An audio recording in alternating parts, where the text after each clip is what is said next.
జరిగిన సమావేశం యొక్క సారాంశం ఎజెండా ఏంటంటే ఈరోజు అనగా తేదీ 24/6/2024 నాడు ఆటోనగర్కు సంబంధించిన ఇసుక లారీ యజమానుల సంఘాలు ప్రధానంగా 4 ఉన్నాయి.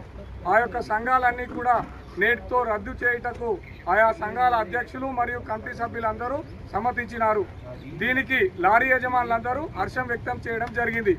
ప్రస్తుతం లారీ యజమానులందరి చేత నూతన కార్యవర్గాన్ని ప్రజాస్వామ్యబద్ధంగా ఎన్నికలు నిర్వహించడానికి నిర్ణయించడమైనది. ఈరోజు చర్చించిన ముఖ్యమైన విషయాలు: మొదటిది, లారీ యజమానుల సాధక బాధకాల గురించి అందరికీ సమానంగా కొత్త కార్యవర్గం పనిచేయాలని తీర్మానించనైనది.